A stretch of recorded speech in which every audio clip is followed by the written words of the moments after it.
योगी आदित्यनाथ हो, भाजपा हो, लगातार ये कह रहे हैं रिजर्वेशन खत्म करो, लगातार ये कह रहे हैं कि पब्लिक सर्विस को खत्म करो। आज 30 लाख से ज्यादा वैकेंसीज हैं सेंट्रल गवर्नमेंट में, 30 लाख से ज्यादा वैकेंसीज हैं। ये वैकेंसीज को क्यों फिलअप नहीं कर पा रहे? क्योंकि अगर ये वैकेंसीज को फिलअप करेंगे तो 15 lakh vacancies SC ST OBC को चले जाएंगे इसमें। तो उनको वो 15 लाख वैकेंसीज, वो 30 लाख वैकेंसीज फिलअप नहीं इसलिए करना चाह रहे हैं क्योंकि 15 लाख एससी एसटी ओबीसी को ईबीसी को देना पड़ेगा। ये पब्लिक सेक्टर यूनिट्स क्यों बंद कर रहे हैं? क्योंकि जितने सरकारी नौकरियां खत्म हो गए उतना रिजर्वेशन खत्म हो लेके जाएगा, उतना रिजर्वेशन इनवैलिड होते चले जाएगा।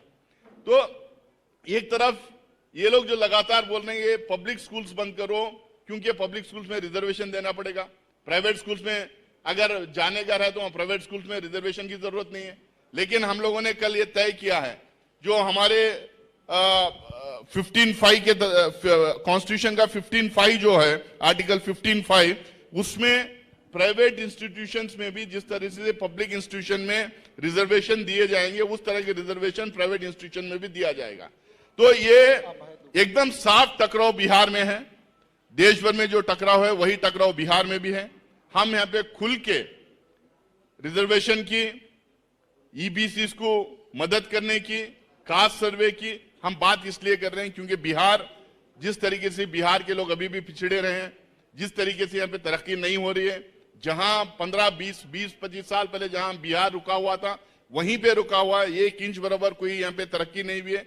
तो इसलिए हम कांग्रेस और कांग्रेस के साथ में इंडिया अलायंस का गठबंधन जोर शोर से इस बार इलेक्शन में पार्टिसिपेट करेगा। ये सारे जो 10 पॉइंट्स कल हम लोग जो अनाउंस किए हैं इसको इंप्लीमेंट करने की बात करेंगे। जो 7 गारंटीज हम लोगों ने अनाउंस की हैं उसको इंप्लीमेंट करने की हम बात करेंगे। जहां गारंटीज की बात है, बहुत सारे लोग ये कहते हैं कि गारंटीज देने की क्या जरूरत है। हम लोगों ने कर्नाटका और तेलंगाना में गारंटीज दी हैं।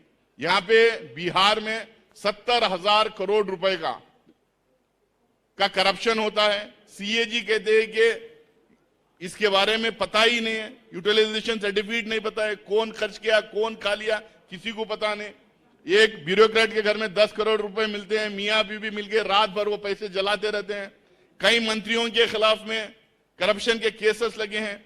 इनके पूर्व मंत्री सिंह साहब कहते हैं कि बीजेपी के मंत्रियों के खिलाफ जो करप्शन के केस लगे हैं उनको ही आंसर करना पड़ेगा।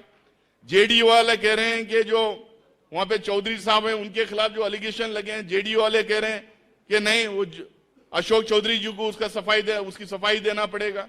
तो जिस तरह से उनके ही यहाँ इतने करप्शन के केसेस हैं, जो डेवलपमेंट नहीं हुआ, जो गरीब तक जो पैसा पहुंचना था वो पैसा नहीं पहुंचा, इसीलिए हम कह रहे हैं कि कुछ तो गारंटीज हम गरीब के लिए दें।